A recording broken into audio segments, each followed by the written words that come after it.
চিলাপথাৰত শ্ৰীমন্ত শংকৰদেৱ বংশৰ বিৰুদ্ধে টাইপাৰ গোচৰ। টাইপাৰ ধেমাজি জিলা সমিতিয়ে চিলাপথাৰ থানাত দাখিল কৰিলে গোচৰ। শ্ৰীমন্ত শংকৰদেৱ বংশৰ বিৰুদ্ধে লাঞ্ছিত হোৱাৰ অভিযোগ টাইপাৰ।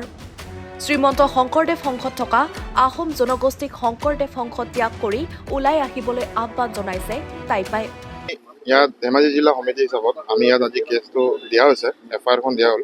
ইয়াত মেইন দিয়া কাৰণটো হৈ গ'ল আমাৰ লোকৰ টাই জনগোষ্ঠী আহোম মানুহকেইটাক শংকৰীয়াকেইটাক সদায় অপমানভাৱে চোৱা দেখি আজি সিহঁতৰ ওপৰত যি চেণ্ট্ৰেল কমিটিৰ পৰা যি আমাৰ নিৰ্দেশন দিয়া হৈছে তাৰ বিনিময়ত আজি আমি গোটেই 10টা সংগঠন লগ লাগি অকল টাইপাই বুলি নহয়, যিমান আহোম জনগোষ্ঠী আছে আমি গোটেইকেইটা মিলি আজি ইয়াত এফআইআৰখন দিয়া হৈছে।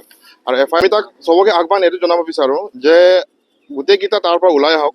কেলৈ আমি কাকো জোৰ জবস্তি মাতি বা আমাৰ জাতিটোৰ কাৰণে কৰিব, সিহঁতি নিজে যদি আহোম মানুহ সিহঁতি ওলাই আহিব লাগে আৰু বুজি পাব লাগে যে জাতিটোৰ ওপৰত অকল এটা জাতিটোকে টাৰ্গেট কৰি কোৱা কথাটো এইটো মানে কোনো পধ্যে আমি এইটো সহ্য কৰিব পৰা নহয়। মৰাণত যি আহোমৰ 10টাকৈ সংগঠনে একত্ৰিত হৈ যি আমাৰ যৌথ সভা আছিলে, সেই সভাতে আমাৰ প্ৰস্তাৱ আকাৰে এটা সিদ্ধান্ত গ্ৰহণ কৰা হৈছিলে যে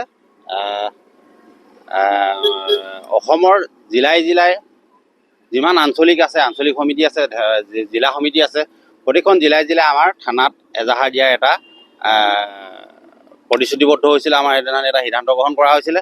তাৰ পৰিপ্ৰেক্ষিতত আজি আমি ধেমাজি জিলা সমিতিৰ টাই আহোম যুৱ পৰিষদ ধেমাজি জিলা সমিতিৰ হৈ পানি আমি চিলাপথাৰ আৰু ধেমাজি সদৰত আমি একোখনকৈ এফআইআৰ আজি তেওঁলোকলৈ আগবঢ়াই দিছোঁ।